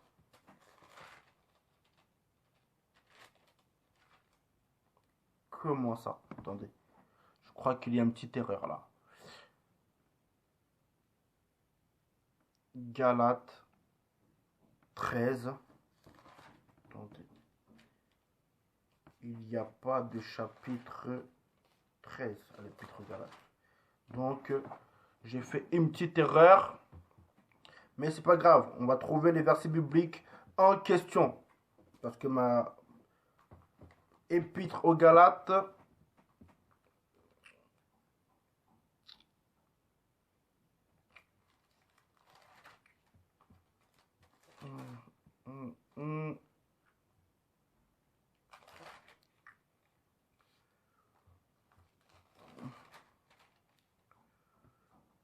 Épître aux Galates. Ah voilà, Épître aux Galates, chapitre 5, verset 19. Épître aux Galates, chapitre 5, verset 19. Ici, on va d'abord présenter les œuvres de la chair. Mais je vais plutôt récapituler, c'est-à-dire je vais faire plutôt un grand ensemble. Donc pour cela, je vais plutôt dire Épître aux Galates, chapitre 5, verset 19 à 24. Épître aux Galates, chapitre 5, verset 19 à 24. Or les œuvres de la chair sont manifestes, lesquelles sont la fornication, l'impureté, l'impudicité, l'idolâtrie, la magie, les inimitiés, les querelles, les jalousies, les colères, les intrigues, les divisions, les sectes, les envies, les meurtres, les ivrogneries, les orgies et les choses semblables à celles-là, au sujet desquelles je vous déclare d'avance, comme aussi je l'ai déjà dit, que ceux qui commettent de telles choses n'hériteront pas du royaume de Dieu. Mais le fruit de l'esprit, c'est l'amour, la joie, la paix, la longanimité, la bienveillance, la bonté, la fidélité, la douceur, la tempérance. Contre de telles choses, il n'y a pas de loi. Vous voyez? Donc ici, l'apôtre nous manifeste deux caractères différents. Le premier caractère est celui de la nature humaine, pécheresse, lequel consiste en mauvaises œuvres, notamment la fornication, l'impureté, l'impudicité, l'idolâtrie, la magie, etc., les inimitiés, les querelles. Lorsqu'un chrétien marche par la chair, il pratique ce genre de mauvaises œuvres. Et ainsi, il ne manifeste pas Jésus. Et par conséquent, il ne porte pas un bon témoignage. Alors, si les hommes le voient en train de pratiquer ces choses, c'est-à-dire en train de marcher par la chair, ils ne croiront pas que Jésus a changé sa vie. Il sera même incrédible à leurs yeux. Et étant incrédible à leurs yeux, ils ne seront pas encouragés à le suivre afin d'être conduits à Jésus. Mais par contre, le fruit de l'esprit, c'est l'amour, la joie, la paix, la longanimité, la bienveillance, la bonté, la fidélité, la douceur, la tempérance. Contre de telles choses, il n'y a pas de loi. C'est-à-dire que celui qui marche par l'esprit, c'est-à-dire celui qui obéit à l'esprit, manifestera ces choses, l'amour, la joie, la paix, la longanimité, la bienveillance, la bonté, la fidélité, la douceur, la tempérance. Et ainsi, manifestant ces choses, il manifestera le caractère même de Jésus. Et manifestant le caractère même de Jésus, les gens verront qu'il est différent, parce qu'en effet, Jésus est saint.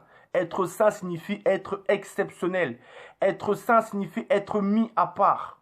Être saint signifie être consacré. Ainsi, puisque Jésus est saint, et que être saint signifie être différent, être exceptionnel, l'homme qui manifestera ces choses sera exceptionnel. Il sera différent du reste des hommes de ce monde, lesquels vivent tous dans le péché. Il sera différent de eux. Et lorsque les hommes de ce monde verront que cet homme vit dans l'amour et la joie, la paix, alors que eux vivent dans le péché, l'impudicité, l'impureté, etc., toutes ces mauvaises choses, alors ils prendront conscience que cet homme n'est pas un homme comme les autres. En effet, il n'est pas un homme comme les autres, car l'Esprit de Dieu habite en lui. Alors ces hommes seront encouragés donc à faire sa volonté afin que eux également puissent avoir le même caractère issu de l'Esprit, et afin qu'ils puissent également avoir les mêmes bénédictions qui en résultent, issues de l'obéissance. Enfin, on va lire Épître aux Galates, chapitre 5, versets 24 à 25. Nous voyons qu'il est écrit: Or ceux qui sont du Christ ont crucifié la chair avec les passions et les convoitises. Si nous vivons par l'Esprit, marchons aussi par l'Esprit. Vous voyez?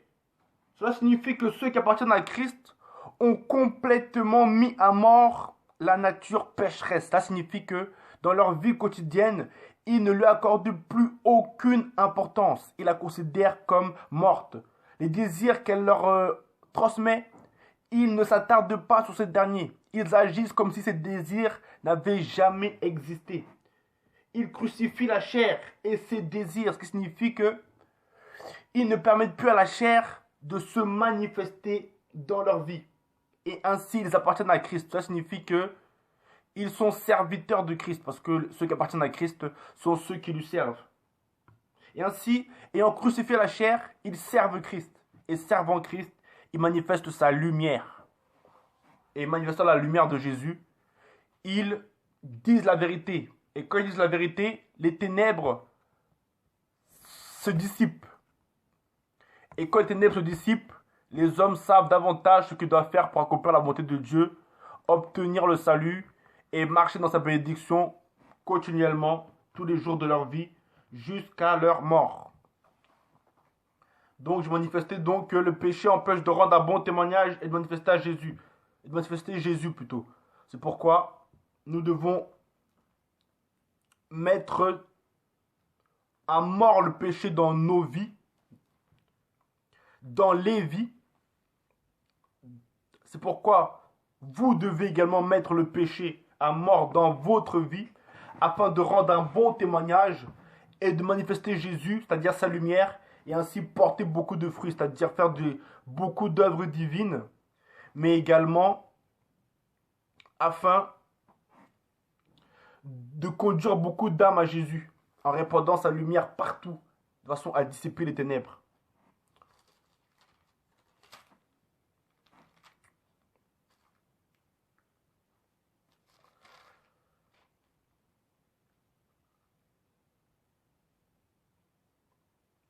Maintenant, je vous invite à prendre vos Bibles en Romains, chapitre 13, verset 14. Romains, chapitre 13, verset 14.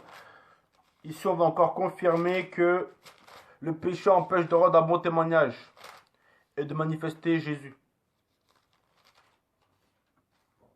Romains, chapitre 13, verset 14.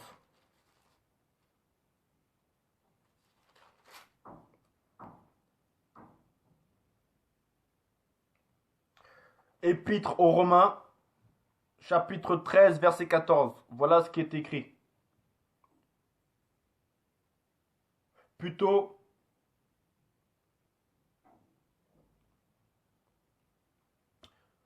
je lirai même encore plus généralement ce passage parce qu'il est très important. Donc, Épître aux Romains, chapitre 13, verset 11 à 14. Voilà ce qui est écrit. Et encore ceci, connaissant le temps, que c'est déjà l'heure de nous réveiller du sommeil, car maintenant le salut est plus près de nous que lorsque nous avons cru. La nuit est fort avancée et le jour s'est approché. Rejetons donc les œuvres des ténèbres et revêtons les armes de la lumière. Conduisons-nous honnêtement comme de jour, non point en orgie, ni en ivrognerie, non point en impudicité, ni en débauche, non point en querelle, ni en envie. Mais revêtez le Seigneur Jésus-Christ et ne prenez pas soin de la chair pour satisfaire à ses convoitises. Je vais relire. Épître aux Romains, chapitre 13 plutôt. Épître aux Romains, chapitre 13, versets 11 à 14. Et encore ceci, connaissons le temps, que c'est déjà l'heure de nous réveiller du sommeil, car maintenant le salut est plus près de nous que lorsque nous avons cru. La nuit est fort avancée et le jour s'est approché. Rejetons donc les œuvres des ténèbres et revêtons les armes de la lumière. Conduisons-nous honnêtement comme de jour, non point en orgie ni en ivrognerie, non point en impudicité ni en débauche, non point en querelle ni en envie, mais revêtez le Seigneur Jésus-Christ et ne prenez pas soin de la chair pour satisfaire à ses convoitises. Voyez-vous? Ici donc, il y a toute la clé. Ici, l'apôtre Paul nous invite à manifester la lumière de Jésus. En effet, il dit, connaissons le temps, que c'est déjà l'heure de nous réveiller du sommeil. Ça signifie que nous sommes actuellement dans la période durant laquelle va se produire le retour du Seigneur pour enlever les siens et pour juger le monde. Et car maintenant le salut est plus près de nous que lorsque nous avons cru. En effet, chaque jour, on se rapproche de la rédemption, du jour où notre corps sera délivré, où notre esprit sera délivré de notre corps. Et enfin, nous pourrons aller dans le ciel, se réjouir avec Jésus. La nuit est fort avancée, c'est-à-dire que durant tous les temps passés, la nuit a eu le temps de s'avancer. Depuis la Genèse, depuis l'introduction du péché dans le monde, jusqu'à maintenant, les ténèbres se sont épaissies dans le monde, car le péché a proliféré. Mais le jour s'est approché. Ça signifie que Jésus-Christ est venu apporter la rédemption. Et désormais, les ténèbres s'estompent progressivement jusqu'à ce que nous soyons dans le plein jour. En effet, le jour s'est approché, c'est-à-dire le jour où il n'y aura plus de ténèbres.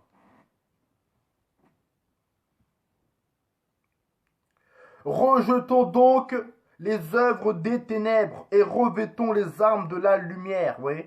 Les œuvres des ténèbres, ça représente les mauvaises choses, les péchés, la fornication, l'impudicité, la vulgarité, l'impureté, bref, tout ce qui est mauvais et que Dieu déclare mauvais.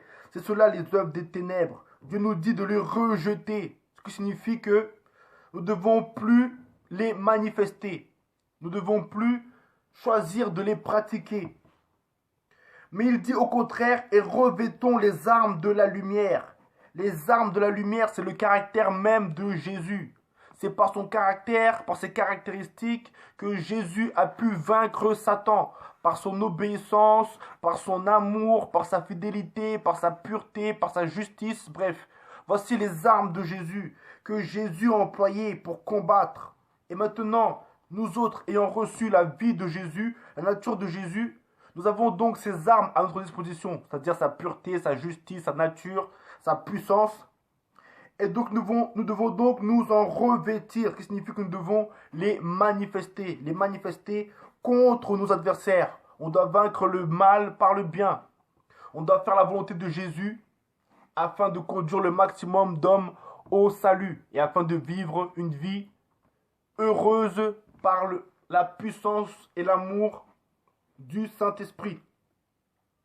C'est pourquoi il dit ensuite en Romains chapitre 13 verset 13, conduisons-nous honnêtement comme de jour, non point en orgie ni en ivrognerie, non point en impudicité ni en débauche, non point en querelle ni en envie.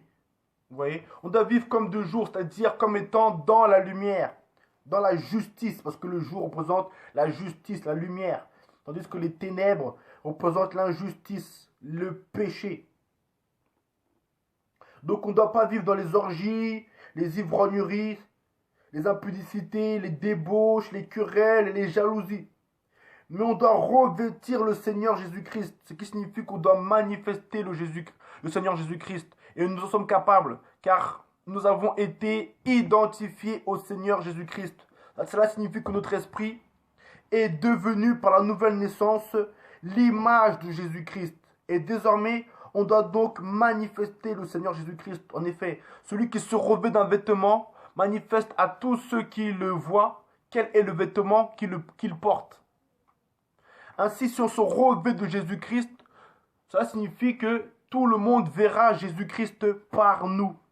Vous voyez? Cela signifie donc qu'on va manifester Jésus-Christ.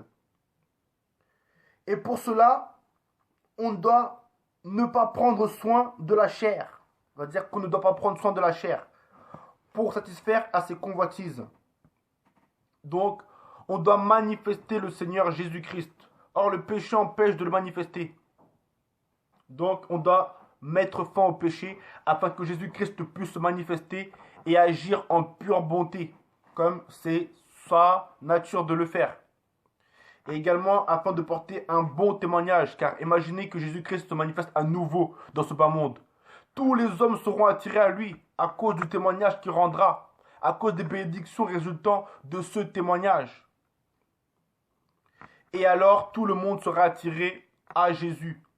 Et Jésus-Christ est actuellement en nous. Donc il peut encore se manifester en nous comme il s'est manifesté autrefois dans les évangiles, à condition que nous laissions l'Esprit de Dieu nous faire grandir spirituellement, afin que Jésus-Christ puisse se manifester de plus en plus dans notre vie et dans notre entourage jusqu'à ce qu'il se manifeste en plénitude. Et ainsi, manifestant Jésus, nous rendrons un bon témoignage. Et rendant un bon témoignage, beaucoup d'âmes seront attirées à Jésus, afin qu'elles reçoivent de la part de Jésus la vie éternelle. Et en contrepartie, nous autres, nous serons bénis par Dieu. Et en contrepartie, nous aurons également une vie heureuse à cause de la puissance de Dieu et à cause des bénédictions de Dieu. Car je n'ai pas vu dans l'évangile Jésus connaître la défaite. Jésus a toujours été triomphant. Même à la croix, là où Jésus a subi la mort, Jésus a été triomphant. Parce que par cette mort sur la croix, il a vaincu Satan. Vous voyez? Donc je n'ai jamais vu Jésus dans la défaite. C'est pourquoi si nous autres également, nous manifestons Jésus, alors nous ne manifesterons pas la défaite. Donc voilà. Donc, cette exhortation était donc dans le but d'encourager les hommes à marcher par l'esprit, à désirer marcher par l'esprit, c'est-à-dire à désirer vivre sans péché, à désirer obéir continuellement à Dieu, afin d'échapper à toutes les malédictions que la désobéissance engendre, mais aussi afin d'obtenir toutes les bénédictions que cela engendre, notamment la croissance spirituelle, manifester aux hommes la lumière de Jésus et recevoir de la part de Dieu dès maintenant plein de bénédictions qui nous rendront très heureux car nous en avons besoin. Et surtout parce que les méfaits du péché sont très mauvais. La maladie, la souffrance, les échecs, les inimitiés, les défaites, bref. Et qui plus est pour les pécheurs incrédules, la mort de l'âme. Donc vous voyez. Donc je vais récapituler. La question était donc, pourquoi vivre sans péché? Et voici la réponse que je donne. Il faut vivre sans péché car le péché entraîne la malédiction. C'est-à-dire des maladies, des défaites, des misères, des pauvretés, des absences de communion avec Dieu, l'absence de croissance spirituelle, bref, des choses semblables. Le péché apporte également la mort à l'âme qui ne croit pas en Jésus, car Jésus a dit au sujet de l'Esprit Saint, quand celui-là sera venu, il convaincra le monde de péché, de justice et de jugement. De péché parce qu'il ne croit pas en moi. Ainsi, il est évident que ne pas croire en Jésus est un péché. Et le pire des péchés, car c'est à cause de ce péché que beaucoup d'hommes iront en enfer. Donc, le péché entraîne la malédiction. C'est la raison pour laquelle nous devons absolument le quitter afin de n'avoir aucune malédiction du péché dans nos vies. Enfin, la pureté apporte des bénédictions et la croissance. C'est la raison pour laquelle nous devons également vivre sans péché, mais par contre, vivre dans la pureté. Parce que lorsque nous sommes dans la pureté, Dieu nous bénit. Et quand Dieu nous bénit, Dieu nous enrichit. Et quand Dieu nous enrichit spirituellement. Parce que les richesses de Dieu sont de nature spirituelle. Donc quand Dieu nous bénit spirituellement, alors nous grandissons spirituellement, tout simplement parce que nous nous enrichissons spirituellement. Vous voyez? Donc, vivre dans la pureté et non dans le péché apporte des bénédictions, ainsi que la croissance spirituelle. Et la croissance spirituelle rend de plus en plus puissant. Voyez-vous? Et devenant de plus en plus puissant, on fait de plus en plus dans notre vie les miracles de Jésus, qui conduit à devenir finalement comme Jésus. Vous voyez? Et cela doit être notre objectif, devenir comme Jésus. Nous ne pourrons jamais dans ce bas monde devenir comme Jésus, c'est-à-dire totalement omniscient, omnipotent et omniprésent. Mais nous pouvons lui ressembler de plus en plus, de façon à ce que Dieu voit de plus en plus Jésus-Christ se manifester par nous. Jusqu'à ce que lui-même nous accorde la plénitude, car il est écrit, après avoir souffert un peu de temps, Dieu lui-même vous perfectionnera. C'est-à-dire que Dieu nous attribuera, après la souffrance que nous traverserons ici-bas, la plénitude, l'état parfait, l'état total. Quand ce qui est en partie aura sa fin. Donc vivre sans péché afin d'obtenir les bénédictions qui résultent de la pureté, de la justice, ainsi que la croissance liée à ces bénédictions, et ainsi échapper aux malédictions qui résultent de la pratique du péché, lesquelles s'aggravent au fur et à mesure que l'individu demeure dans le péché. Enfin, vivre dans la justice et non dans le péché. Pourquoi également? Afin que Dieu puisse nous écouter lorsque nous le prions, et ainsi que nous puissions être maintenus en communion avec Dieu, de façon à ce que nous puissions continuer à recevoir de la part de Dieu ces bénédictions, et que par elles nous grandissions spirituellement, mais aussi afin que Dieu nous donne sa puissance, afin que par cette puissance nous puissions s'en servir pour l'édification de l'Église et le bien des âmes. Et ainsi, comme le péché ne sera pas un obstacle entre nous et Dieu, alors Dieu pourra nous exaucer. Et donc, lorsqu'on demandera à Dieu sa puissance pour accomplir une œuvre, Dieu nous la donnera. Et lorsqu'on demandera à Dieu également de la sagesse ou des richesses afin d'être victorieux des épreuves de ce monde, alors Dieu nous donnera également. Et ainsi, tout ce que nous ne pourrons pas avoir par notre propre moyen, nous pourrons l'avoir en priant Dieu. Et nous l'obtiendrons parce que rien n'empêchera Dieu de nous le donner. La communion n'étant pas interrompue par le péché.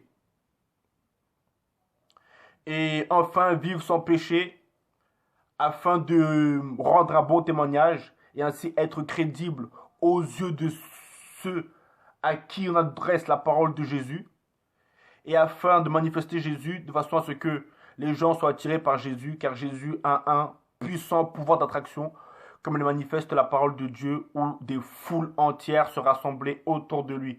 On le manifeste également par sa puissance, par ses miracles, lesquels ne sont réalisables que par une vie de justice, lesquels exigent impérativement une vie de justice.